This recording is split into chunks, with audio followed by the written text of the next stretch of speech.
Allez, donc bonjour à toutes et à tous et bienvenue à ce webinaire. Nous allons patienter une petite minute, le temps de donner aux autres participants le temps de rejoindre la session.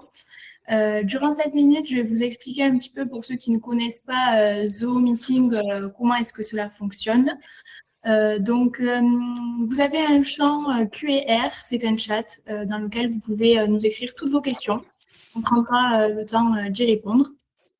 Vous allez avoir aussi tout le long de la session des sondages qui vont apparaître sous forme de pop-up sur lesquels voilà, vous pourrez y répondre dans la foulée. À titre informatif, sachez que ce webinaire est enregistré et que le replay sera entièrement disponible sur notre chaîne YouTube. Donc, bienvenue à tous et à toutes pour les participants qui n'étaient pas encore présents à ce webinaire intitulé Comment se préparer à la facturation électronique avec Zoho. Pendant ces 45 minutes, notre objectif est très simple, c'est de vous aider à comprendre comment est-ce que la réforme change réellement et surtout, comment vous y préparer concrètement. Le format sera volontairement dynamique avec environ 30 minutes de contenu et 15 minutes d'échange de questions à la fin. N'hésitez surtout pas, comme je l'ai dit, à envoyer toutes vos questions dans le chat. On prendra le temps d'y répondre pendant et à la fin.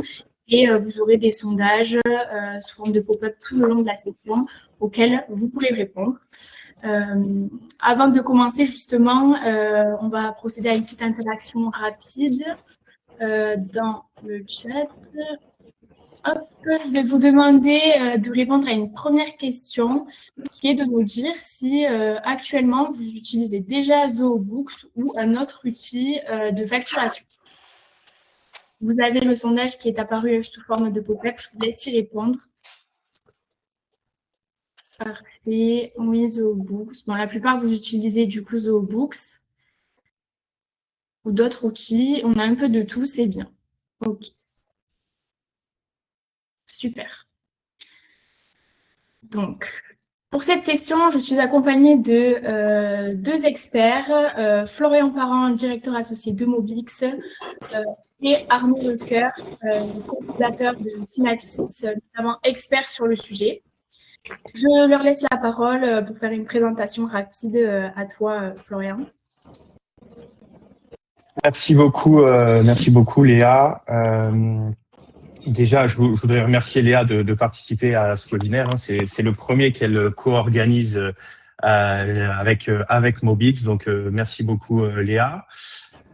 Bonjour à toutes et à tous. Merci d'être présents. Je suis super content du nombre d'inscrits. Je vois beaucoup de participants qui sont nos clients. Donc ça, c'est vraiment super cool. Merci à vous.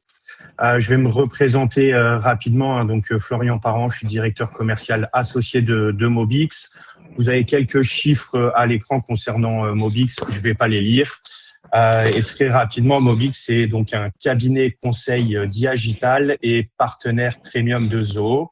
Et notre métier est d'aider les entreprises à structurer et piloter leur activité et améliorer donc leur processus grâce au digital, notamment autour des applications Zoho et l'intelligence artificielle, sachant que Zoho, c'est plus de 55 applications. Et aujourd'hui, pour ce webinaire, mon rôle sera de démontrer que Zoho répond aux obligations liées à la réforme de la facturation électronique. Et pour info, ça a déjà été mis en place en Belgique, puisqu'ils ont eu leur réforme là pour le 1er janvier 2026. Et Zoho donc a déjà mis en place les outils pour répondre à cette réforme. Merci beaucoup Arnaud aussi, c'est vraiment sympa à toi de co-animer ce webinaire et du coup je te donne la parole. Merci Florian, bonjour à toutes et tous, merci pour votre participation à ce webinaire. Je suis Arnaud, je suis cofondateur de Synapsis. Synapsis, c'est une société qui intervient dans 3 domaines. L'archivage certifié, donc le stockage qui est utilisé pour les bulletins de paie et les factures, l'identité numérique et surtout, c'est ce qui nous intéresse aujourd'hui, la facturation électronique. Et sur la facturation électronique, on se positionne comme un hub reliant les ERP, dont bien évidemment Zoho, les plateformes agréées, on va revenir sur la notion de plateforme agréée, et les outils de l'administration fiscale. Donc, je vous propose de démarrer avec la première partie de ce webinaire qui consiste à rappeler les enjeux et les principes de cette réforme. Et avant toute chose, on va revenir, avant de parler de facture électronique, sur la facture et les obligations qu'on a aujourd'hui pour qu'une facture soit recevable. Et on va revenir sur les 5 types de champs qui sont obligatoires pour qu'une facture soit valide. C'est un petit rappel, mais qui a son importance parce que après la mise en œuvre de la réforme, une facture sera rejetée si elle ne contient pas ces champs obligatoires. La première chose, c'est qu'on doit identifier clairement l'émetteur et le récepteur de la facture. Concernant l'émetteur, donc le fournisseur, a priori vous, c'est le numéro de TVA intracommunautaire qui doit figurer sur le document. Et concernant le client, c'est le SIREN qui doit figurer si le client est français. Et dans le cas où le client serait européen dans un autre pays que la France, c'est le numéro de TVA intracommunautaire qui doit figurer. Deuxième champ, c'est la catégorie d'opération. C'est-à-dire, qu'est-ce que vous vendez à votre client? Est-ce que c'est un bien? Est-ce que c'est une prestation de service? Ou est-ce que c'est un mélange de biens et de services? Et dans le cas où vous vendez un bien, un autre champ est obligatoire, c'est l'adresse de livraison physique, l'endroit où est livré le bien. Quatrième champ, il s'agit du régime de TVA. Il y a en France principalement 2 modes d'encaissement de TVA, de redevabilité de la TVA. On parle de TVA due à l'encaissement ou TVA sur les débits. Et donc, le mode pour lequel vous avez opté, et c'est un choix du fournisseur, doit figurer sur le document. Dernier point, vous devez également indiquer les conséquences d'un retard de paiement pour vos clients, le champ qui comporte les pénalités forfaitaires, les intérêts dus en cas de retard. Voilà, ce rappel étant fait, je vous propose de rentrer dans le vif du sujet, parler de la réforme à proprement parler. Et on commence avec le calendrier et une première date qui est le 1er septembre de cette année. Donc à peu près 7 mois nous séparent de l'entrée en vigueur de la RFE, réforme de la facturation électronique. C'est une date butoir à partir de laquelle 10 millions d'entreprises devront être en mesure de recevoir des factures électroniques. Et on va revenir dans quelques instants sur qu'est-ce que c'est qu'une facture électronique. Donc, réception obligatoire pour tous. En revanche, pour l'émission, ça dépend de la taille de l'entreprise et on pourra revenir en question-réponse sur les critères pour savoir si vous êtes dans la catégorie grande entreprise ou PME. Pour les grandes entreprises, émission obligatoire sous forme électronique à partir du 1er septembre 2026. Pour les autres, 1er septembre 2027, vous avez un an de plus. Donc, un fonctionnement qui sera hybride pendant 12 mois avant que tout bascule en septembre 2027. Le message qu'on veut faire passer en présentant ce calendrier, c'est n'attendons plus. Autant 2025 est une période où vous pouvez se donner un peu de temps de regarder comment les choses se mettent en œuvre. Là, vous voyez que l'enjeu est quand même assez considérable. 10 millions d'entreprises qui vont devoir basculer. C'est très certainement des goulots d'étranglement qui vont se former dans les derniers mois. Juillet et août, on a envie de faire autre chose que de faire les derniers réglages pour recevoir les factures électroniques. Donc, voilà, un conseil, c'est le moment de s'en occuper et fixons-nous le mois de juin comme deadline pour que tout soit opérationnel. Florian? Oui, on a un sondage. Vas-y, Je Léa, pardon. Ouais, de participer à notre petit sondage. Je vous le mets de suite, il va apparaître un peu comme le précédent, qui est, on aimerait savoir aujourd'hui dans votre préparation électronique. Où est-ce que vous en êtes? Donc, je vous laisse y répondre. Parfait, merci. J'en profite parce que j'ai oublié de mentionner que Thomas Soulier est présent aussi, hein. Je pense que beaucoup le connaissent, c'est le CEO de Mobix. Il s'est rendu disponible parce que normalement, il l'était pas, mais on a la chance de l'avoir avec nous parce qu'il a un rendez-vous qui s'est annulé. Et il est dispo aussi pour répondre à vos questions directement dans le chat. Donc, n'hésitez pas. Pour l'instant, je suis le seul à avoir mis un petit commentaire, une petite question, mais voilà, n'hésitez pas en tout cas. Et merci pour le sondage. Alors, je vous propose de poursuivre et tout d'abord de rappeler les objectifs de la réforme. Et pour être hyper clair, hein, le premier motivé à l'implémentation de cette réforme, c'est l'État qui voit trois intérêts très directs. Le premier, c'est de lutter contre la fraude à la TVA en regardant les pays qui sont déjà passés à la facturation électronique comme l'Italie. On estime à peu près à 2 milliards d'euros l'enjeu de cette réforme de récupération de TVA qui échappait à cette taxe auparavant. Le deuxième objectif, et là c'est également un bénéfice pour toutes les entreprises, c'est la simplification des obligations déclaratives.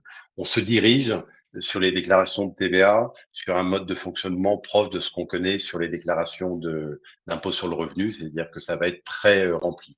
Donc même si ça va pas être tout de suite mis en œuvre, dans quelques temps, la RFE permettra un pré-remplissage des déclarations de TVA.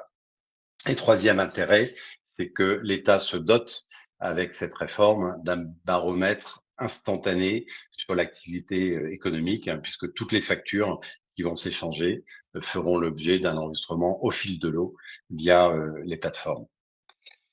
Alors, qui est concerné par le e-invoicing ou facturation électronique?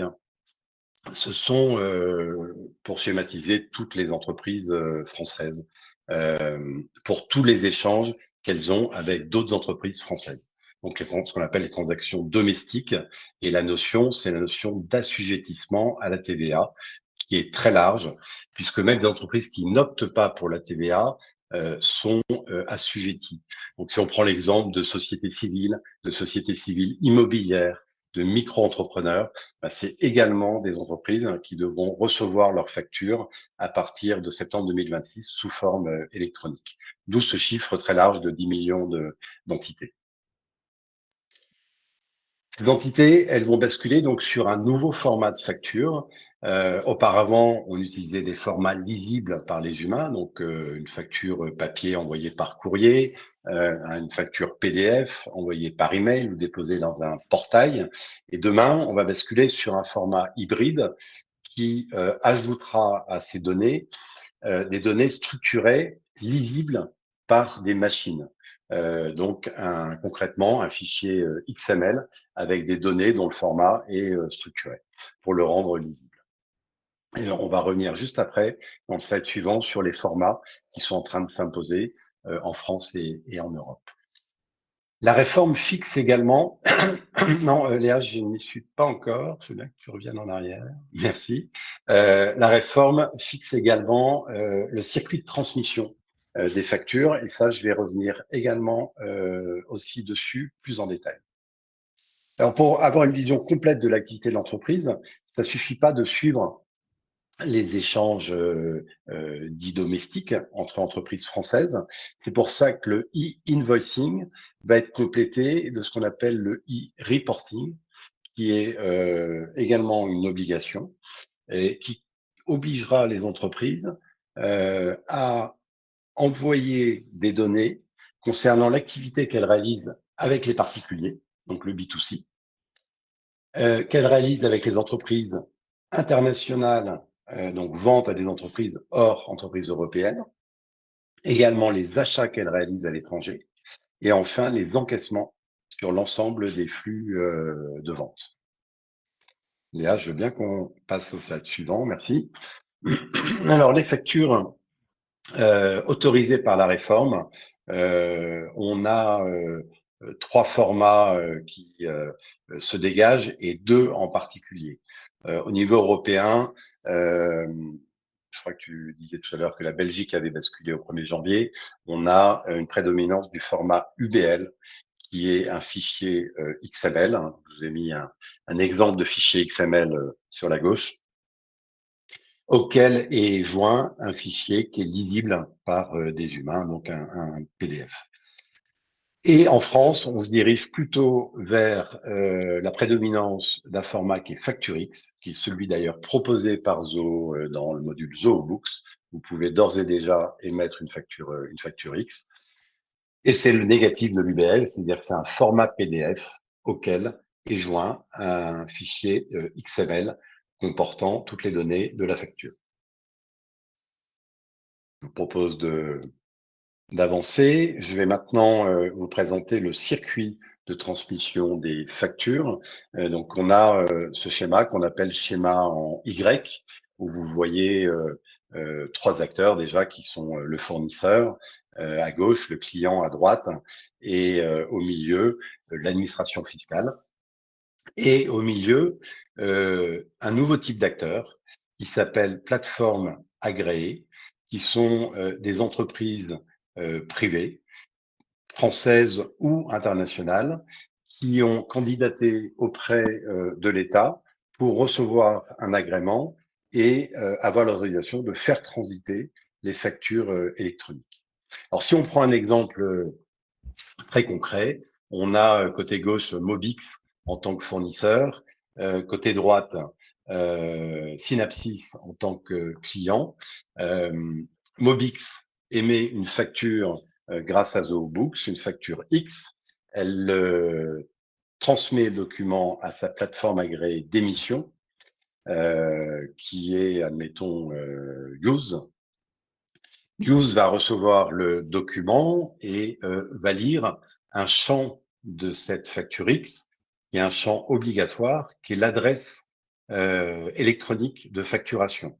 Et on va revenir tout à l'heure sur qu'est-ce que c'est qu'une adresse électronique de facturation. Et doté de cette information, la plateforme d'émission va interroger l'annuaire. Il y a un annuaire géré en centrale par l'administration fiscale et va recevoir en retour l'information qui est quelle est la plateforme agréée de réception associée à cette adresse. Et donc Use va transmettre à Sage, plateforme agréée de réception, le document FactureX. Et Sage, qui reconnaît le client toujours grâce à l'adresse de facturation électronique, va remettre le document à son client via une intégration dans son ERP, via un portail ou encore par email, bref, de la manière dont le client aura accepté de travailler avec sa plateforme agréée. Voilà pour la réception de la facture. Après, vous voyez que les flèches ne s'arrêtent pas là puisque ça repart vers la gauche. En effet, la réforme prévoit qu'il y ait des retours d'informations du client vers le fournisseur. C'est ce qu'on appelle les informations de cycle de vie. C'est-à-dire que vous allez, en tant que client, dire ben, j'ai reçu la facture, je l'ai acceptée ou je l'ai rejetée. Je l'ai acceptée, mais je demande un avoir.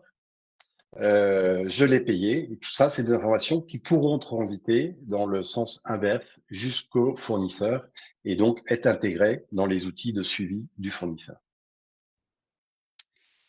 Pour terminer, le fournisseur aura l'obligation, via le e-reporting, d'accuser réception du paiement et donc de signaler les encaissements associés à ces factures. Voilà, j'avais terminé pour les grands principes de la réforme et je passe la parole à moi. Florian Encore ou à moi. Léa pour un sondage. Merci Arnaud. Donc, avant de voir concrètement comment Zoho peut aider à transformer cette contrainte réglementaire en bénéfice opérationnel, j'aimerais vous poser une dernière question justement.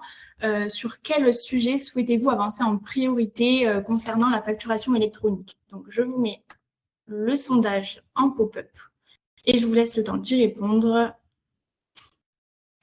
En même temps, Arnaud, on a une question à laquelle je ne sais pas répondre. Est-ce de la part de Claude, est-ce qu'une association ou une société savante qui organise un congrès est concernée? Alors, le cas des associations est spécifique à chaque association suivant qu'elle est soumise à la TVA ou non. Donc, il faut vraiment regarder le cas précis de cette association. Et le juge de paix, ce sera la présence dans l'annuaire. Et donc, si Claude me donne le sirène de cette association, on pourra leur donner une réponse définitive d'ici quelques minutes. Ok, merci pour ça. Merci pour le sondage, Léa. On a les résultats. Donc, 81% des votes intégraient la facturation électronique. Ouais.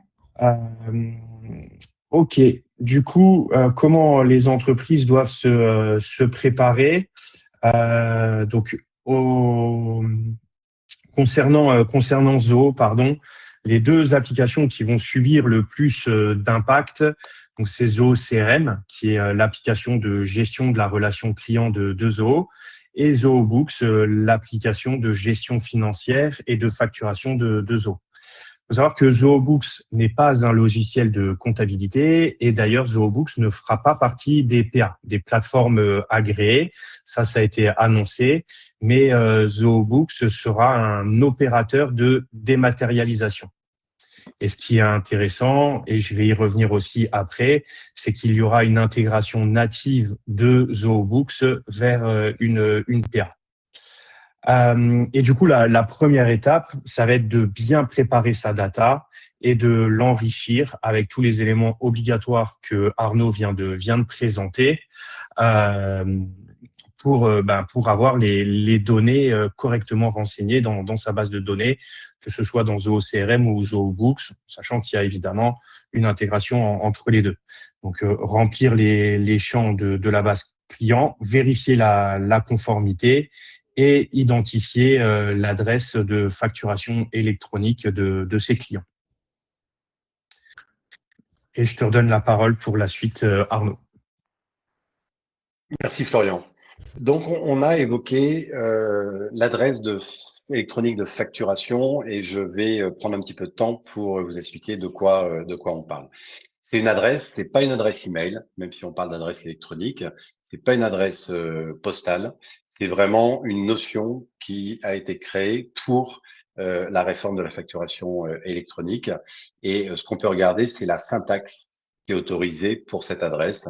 Ça peut être très simplement le sirène de l'entreprise. Ça peut être également le sirène underscore suivi d'un siret. Dans le cadre d'une entreprise qui souhaitera orienter des flux vers plusieurs établissements de son entreprise. Ça peut être, troisième possibilité, sirène underscore un suffixe. Et là, je vais prendre un peu plus de temps puisque c'est un cas qu'on voit de plus en plus fréquemment. Les entreprises veulent organiser les flux de réception de factures en fonction de leurs outils ou de leurs organisations. Je rencontre pas mal d'ETI qui ont un outil différent pour gérer les achats généraux et les achats techniques. Ces outils, pour la plupart, proposent une plateforme agréée de réception. Et le choix le plus simple pour l'entreprise est de fonctionner avec la plateforme inclue dans la licence de l'outil qu'ils utilisent. Donc, on voit beaucoup d'entreprises inscrire des suffixes comme achats généraux ou achats techniques pour distinguer les deux flux. On a également certaines entreprises qui souhaitent garder un flux de factures confidentielles et vont créer une adresse dans cet objectif. Le quatrième cas, c'est sirène underscore siret underscore suffixe. Et là, vous imaginez que ça concerne Beaucoup de grosses organisations, vous imaginez des organisations comme Orange, comme EDF, ne peuvent pas fonctionner autrement qu'en subdivisant les flux de facturation entrantes de manière assez granulaire. Donc, c'est quelque chose que vous allez devoir faire dans les mois qui viennent, réfléchir à votre plan d'adressage pour recevoir les factures. Et c'est un choix relativement important pour qu'il soit fluide dans votre manière de fonctionnement, dans l'intégration dans vos outils actuels et dans la prise en main par vos équipes administratives. Là, c'est le point de vue réception, mais on va revenir avec Florian sur un point très important, c'est que vous allez devoir connaître pour vos clients l'adresse de réception que vous devez utiliser. Si votre client a inscrit 3 adresses dans l'annuaire, il faudra que vous sachiez si ce que vous vendez est plutôt sur tel suffixe ou sur tel autre suffixe. Voilà, et on a développé un outil, on vous dira 2 mots de cet outil en fin de présentation. Une fois que l'adresse de réception est choisie, c'est pas vous qui allez l'inscrire directement dans l'annuaire. Vous allez devoir choisir une PA de réception, donc une plateforme agréée de réception. Premier élément, c'est pas forcément une PA unique. Vous pouvez avoir plusieurs adresses avec plusieurs PA différentes. Quand vous choisirez une PA d'émission, il y a là aussi aucune obligation. Vous pouvez avoir une PA d'émission qui est différente. Typiquement, votre expert comptable vous conseille une PA de réception, vous la prenez en septembre 2026, vous êtes une PME, vous utilisez ZooBooks, en septembre 2016, vous trouverez une plateforme qui est intégrée ou intégrable à ZooBooks. Alors, comment va se faire le choix de cette PA de réception on a identifié plusieurs critères et plusieurs acteurs qui vont influencer ce choix. Et on voit que les experts comptables font partie des acteurs qui sont extrêmement présents dans l'implémentation de cette réforme. Et les experts comptables vont proposer des solutions qui, sans aucun doute, maximisent leur intérêt. Et leur intérêt, au-delà de l'intérêt financier, c'est un intérêt de compatibilité avec leurs outils de production comptable. Donc, vous allez avoir des plateformes comme Sage, comme Cegid, comme Pennylane, et il y en a à peu près une dizaine qui vont être poussées fortement par les cabinets d'expertise comptable. On va rester encore sur le slide précédent. Merci. Le deuxième critère, c'est l'intégration aux outils de l'entreprise. Donc, pour la plupart ici, vous utilisez Zoho. Il y a des plateformes qui seront intégrables à Zoho. Et c'est un des métiers de Synapsis que de fournir des connecteurs entre les plateformes et ZooBooks. Et bien entendu, ça simplifie les choses. Est-ce que vous avez envie demain d'avoir un portail supplémentaire pour la réception des factures, ou est-ce que vous préférez que tout soit intégré dans ZooBooks, dans le module facture entrante? Voilà, c'est une question qu'il faut se poser dans les mois qui viennent. Troisième critère, c'est la couverture fonctionnelle des prestations des PA. Elles ne vont pas toutes proposer les mêmes choses. On peut parler d'archivage des factures que certaines proposent, que d'autres ne proposent pas, d'API que certaines proposent de manière native, d'autres c'est pas leur approche. Donc il faut vraiment pouvoir rentrer dans le détail des outils proposés par les plateformes agréées.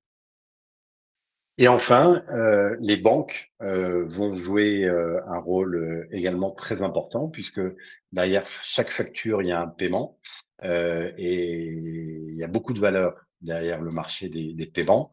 Et les banques ne veulent pas se faire des intermédiaires. On voit des acteurs comme Pennylane qui proposent des modes de paiement. Donc, les logiciels comptables évoluent vers les paiements. De la même manière, les banques vont vouloir étendre leurs prestations pour mettre un pied dans la partie facturation.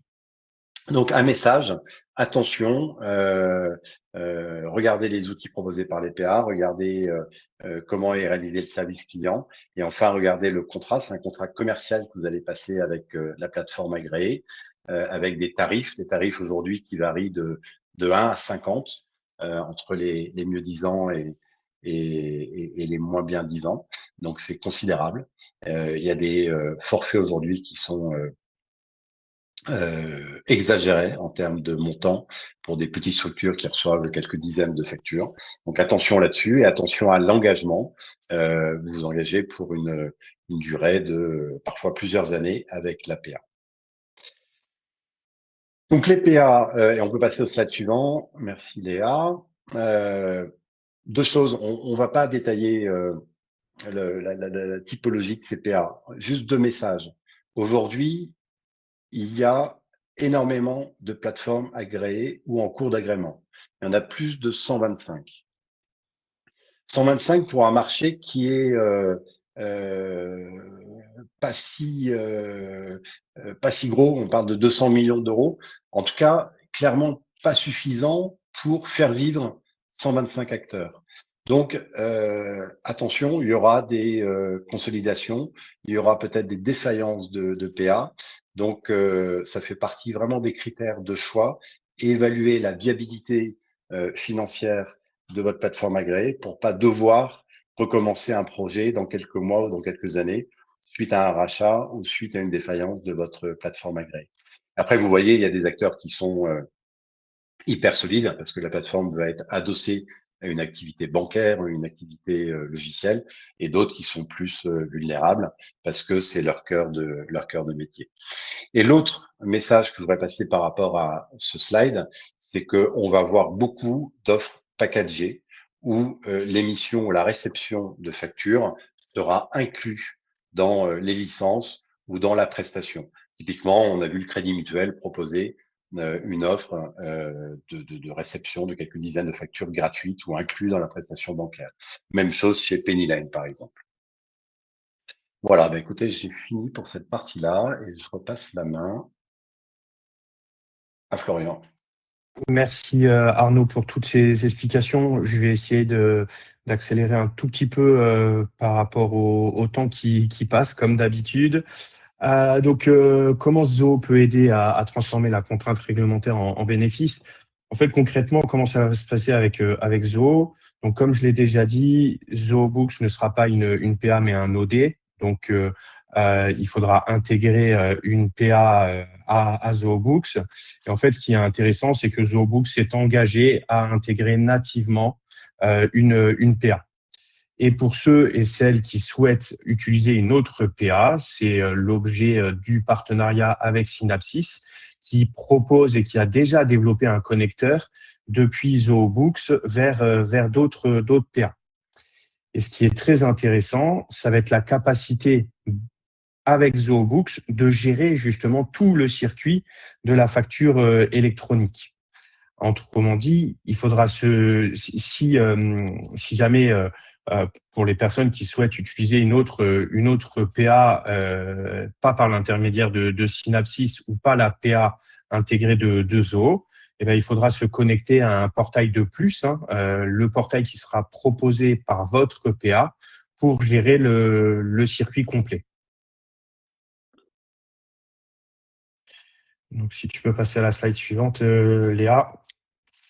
Donc, je fais une petite dédicace à Thomas parce que c'est les lunettes roses et je vous invite du coup à changer vos lunettes et de voir cette réforme pas comme une autre taxe administrative ou comme vraiment une difficulté, mais plutôt comme un levier de performance.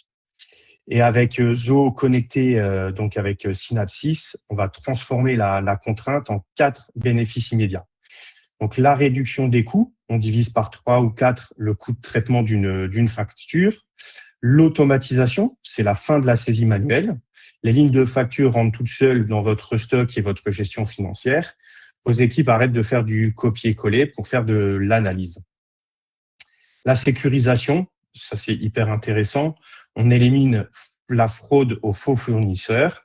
la fraude au RIB notamment, car du coup, l'annuaire est désormais sécurisé. Et du coup, sur la slide suivante, donc c'est Zoho Analytics, c'est le Graal, hein, c'est la capacité à piloter sa trésorerie grâce à toute la data que vous allez pouvoir récupérer et que vous allez pouvoir en plus récupérer en temps réel. Et en plus, vous allez gagner sur les délais de paiement et vous donner une visibilité vraiment à l'instant T. En conclusion sur cette partie-là, on passe d'une gestion en mode rétroviseur à plutôt un pilotage en temps réel. Concernant Synapsys, aujourd'hui l'outil développé s'appelle Vigi6 et si vous souhaitez avoir une démonstration de l'outil, vous pouvez me solliciter vraiment sans problème pour obtenir une démonstration. Et évidemment, on se coordonne avec Arnaud pour vous faire une démo. On a mis aussi quelques liens utiles que vous voyez apparaître que je pourrais aussi vous partager à première demande. Et évidemment, vous pouvez aussi me solliciter. J'ai partagé mon agenda en ligne sur la dernière slide qu'on laissera à la fin, où il y a mon QR code avec mon Zoho Booking pour me solliciter si vous voulez de l'accompagnement pour la gestion de la data, l'enrichissement de la data, de prévoir les champs évidemment dans les applications Zoho CRM et Zoho Books. Il est 12h06, on a terminé la présentation, on va passer aux questions. J'ai vu qu'il y avait déjà… J'en profite, Florian, oui, pour répondre à Claude. Et si tu peux revenir en arrière, Léa, je vais zoomer sur une adresse utile, un lien utile. Juste après, non. Oui. Voilà, qui est le lien de l'annuaire en haut à gauche. Donc, on a fait l'exercice avec le sirène qui a été fourni par Claude et l'association française de génie parasismique est bien dans l'annuaire de la facturation électronique. Donc, ça veut dire que vous allez devoir, quand vous enverrez une facture à cette association, utiliser le mode e-invoicing. Et de la même manière, cette association devra, en septembre 2027, émettre ses factures de format électronique. Et je fais le lien donc avec Vigi6. Vous voyez que l'interrogation de l'annuaire va être quelque chose de très important dans la préparation des quelques mois avant mise en œuvre de la réforme. Vous allez devoir, une fois que votre base client sera complétée de tous les sirènes, pour chaque sirène, allez voir dans l'annuaire.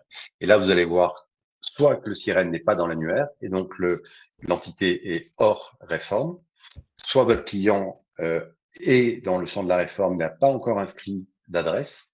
Et dans ces cas-là, vous devrez écrire à votre client pour dire j'ai besoin que vous inscriviez parce que ça sera une obligation de vous envoyer la facture de manière électronique, donc un rappel. Et dans le cas où le client a inscrit plusieurs adresses, vous devrez sans doute écrire à votre client pour lui demander de vous indiquer laquelle vous devez utiliser pour votre facturation. Voilà, ça c'est ce que permet de faire Vigi6 de manière totalement intégrée dans Zoho Books à travers un plugin. Du coup, j'ai quelques questions qui sont arrivées, auxquelles on n'a pas encore répondu.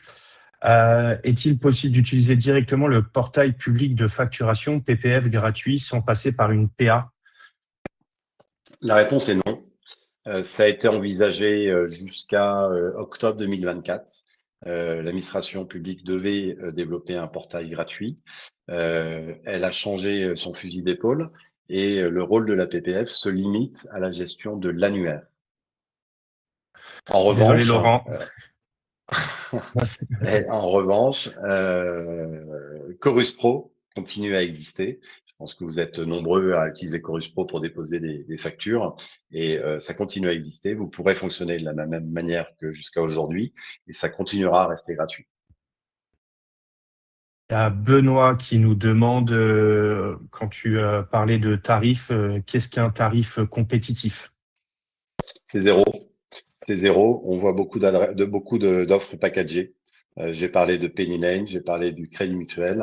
Je pense que c'est le cas de Conto également, où aujourd'hui, vos fournisseurs incluent la prestation dans les licences. Alors, c'est difficile de dire que c'est zéro. On sait que la gratuité n'existe pas. Mais dans ce cadre-là, c'est difficile de donner un autre prix. Quand je faisais allusion à un rapport de 1 à 50, c'est dans les tarifs de gros auxquels les éditeurs achètent, puisqu'on peut revendre les prestations des plateformes agréées. Et c'est notamment ce qu'on fait. Il y a une autre question qui est quand est-ce que ZooBooks va intégrer une plateforme agréée. Donc, effectivement, très probablement, ZooBooks va intégrer une PA, comme il l'a fait en Espagne et en Belgique. Par contre, on n'a pas de détails sur le délai. Par contre, on propose à travers Synapsis aujourd'hui un ensemble de PA qui peuvent être intégrés via API dans ZooBooks. C'est le cas de Pennyline, qui est gratuit si vous utilisez leur logiciel de compta.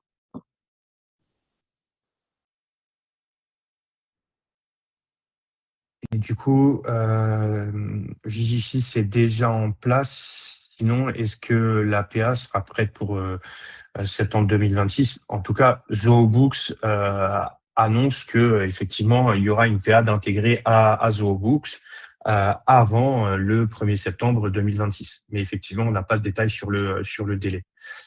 On peut vous proposer une intégration avec Exalink, par exemple, qui est une PA, et participer au pilote dès le mois de mars. Donc, il y a des solutions alternatives.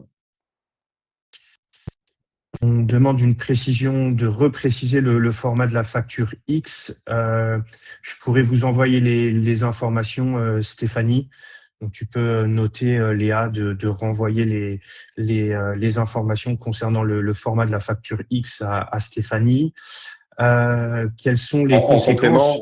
En complément, Florian, hein, je pense que tous les utilisateurs de ZooBooks, s'ils ont bien paramétré l'organisation, c'est-à-dire qu'ils ont ajouté le numéro de TVA intracommunautaire, peuvent émettre une facture X, comme ils peuvent imprimer un PDF à partir d'une facture. Et ce document, pour le lire correctement, il faut utiliser un Acrobat Reader et vous allez voir un PDF et vous verrez une pièce jointe qui sera un fichier XML. Donc là, vous aurez vraiment une facture, format facture X sous les yeux. Qui existe déjà dans ZooBooks. Oui. Quelles sont les conséquences en cas de non-utilisation d'une PA? Il y a des pénalités qui sont prévues. Il y a des pénalités qui sont prévues.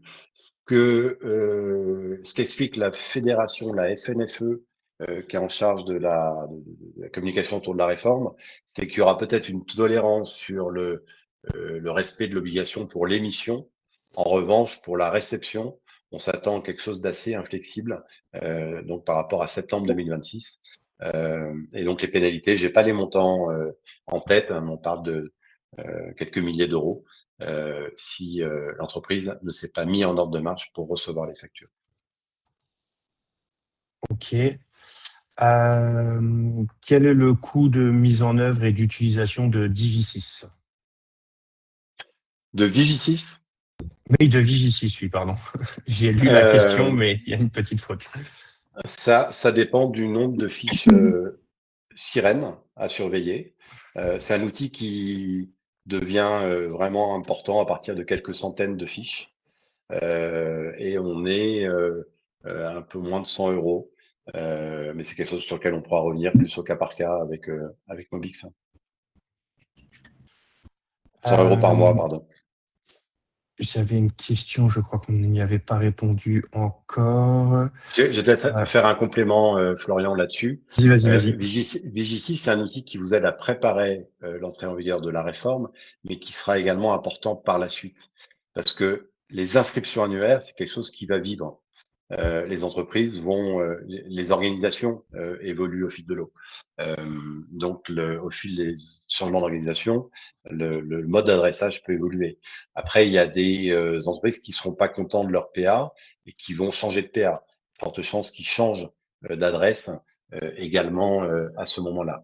Donc, vous allez devoir suivre de manière mensuelle avant l'émission des factures, les changements éventuels d'adresse des clients à qui émettent vos factures. Si vous ne le faites pas, c'est des factures qui seront rejetées et donc qui vont générer de la charge administrative. Ok, merci pour ça. Il y a Fabrice qui demandait un peu plus tôt, est-ce que le client a un délai pour dire OK ou non à une facture? Non, il n'y a pas de délai de prévu dans la réforme. Ok. Devons-nous informer nos clients fournisseurs de la mise en place de la PA et leur communiquer le processus? Tu peux répéter, Florian? Je n'ai pas entendu. Devons-nous informer nos clients fournisseurs de la mise en place de la PA et leur communiquer le processus? Oui, oui. Je pense que c'est une sorte de communication. Donc, vous, en tant que fournisseur, vous pouvez solliciter votre client. Après, si votre client a l'amabilité de le faire de manière spontanée, ça fera gagner du temps à tout le monde. Pardon. C'est important, c'est que le client fournisse à son fournisseur l'adresse de facturation électronique. La PA, le fournisseur n'en a pas besoin. Si vous remémorez le schéma en Y, c'est grâce à l'adresse de facturation électronique que la PA d'émission lira la PA de réception dans l'annuaire. Donc voilà, la seule chose importante à transmettre à votre fournisseur, c'est l'adresse électronique de facturation. Et je reviens sur la question sur les sanctions. Donc, il est prévu que s'il n'y a pas de PA de réception au 1er septembre 2026, il y a une pénalité de 500 € pour le premier trimestre de retard, puis 1 000 € par trimestre. Ok. On arrive à la fin du webinaire. J'ai encore quelques questions. Je voudrais que tu mettes du coup la fin, tout à la fin, Léa, s'il te plaît. Merci. Donc, comme je vous l'ai dit, vous avez mes coordonnées, hein, donc mon adresse email, mon numéro de téléphone. Vous avez mon QR code pour avoir accès directement à mon agenda pour aller prendre un rendez-vous. Je vois, Sophie, que vous demandez un récapitulatif concret. En fait, il y a beaucoup de choses en fonction de chaque client qui va être différent. Donc, ce qu'on va proposer, c'est un premier échange et un audit, parce que la première chose à faire, c'est vraiment un audit de la qualité de la donnée et de la data. Et après, effectivement, on propose de la formation et de l'accompagnement pour la mise en place et être en règle et de préparer en tout cas la mise en règle pour le 1er septembre 2026. Merci beaucoup à tous d'avoir participé à ce webinaire. Un grand merci à toi, Arnaud. Merci aussi Léa. Merci Thomas, qui nous a aussi envoyé des messages dans notre conversation privée pour nous guider. Vous allez avoir là, quand vous allez quitter le webinaire, une petite enquête de satisfaction. Ce serait vraiment super sympa si vous voulez bien répondre à ce questionnaire, à ce sondage. Et du coup, pour terminer, Thomas, je te laisse la parole. Merci à tous. Merci à nos clients et potentiellement des futurs clients. En tant que PDG de la société, pour ceux qui ne connaissent pas, Mobix est basé dans la banlieue de Toulouse et nous sommes désormais 17 personnes, Premium Partner Zoho. Et aussi, depuis 1 an et demi, on a lancé des activités IA. Et moi, ce que je vois ici, c'est qu'il y a des peurs autour de la facture électronique, mais pour avoir passé pas mal de temps en Chine, j'aime bien le sinogramme qui dit crise égale opportunité. Et je crois que c'est une belle opportunité pour les entreprises de robustifier leurs données, de robustifier leur processus. Les mentions légales qui sont demandées aujourd'hui, il faut savoir que c'est le cas depuis 5 ou 6 ans, mais de mon expérience, il y a très peu de gens qui utilisent, qui mettent par exemple le SIRET, et c'est déjà le cas aujourd'hui. Donc c'est une occasion pour les entreprises, je pense, de mieux travailler, et c'est ce à quoi nous, Mobix, on aimerait vous aider. On a lancé en interne officiellement une équipe dédiée sur ce sujet, sur la facture électronique, avec un chef de projet qui s'appelle Antoine, qui n'était pas disponible ce matin.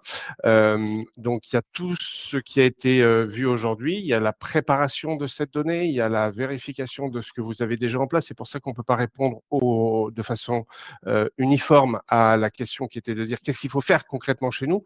Donc, contactez Florian pour ça, qui mobilisera l'équipe de Mobix. Et on a mis en place tout un tas d'outils, des outils qu'on a été chercher. Et merci encore à Arnaud, parce que c'est son métier. Donc, chez Mobix, on est un cabinet de conseil à la performance et on va chercher les bons outils, mais aussi des outils qu'on a mis en place, nous, qui permettent par exemple de l'enrichissement automatique, où on va se connecter directement sur des cabis, différentes sources, voire même faire du scoring d'entreprise, ou aussi des outils d'IA. Donc, je crois que c'est une opportunité pour les entreprises françaises de gagner en maturité et nous serions ravis de vous accompagner dans ce contexte-là. Merci beaucoup. Merci à tous. Bonne Merci fin à de tous. journée, bon appétit. Bonne journée à vous et merci pour votre participation. Au revoir.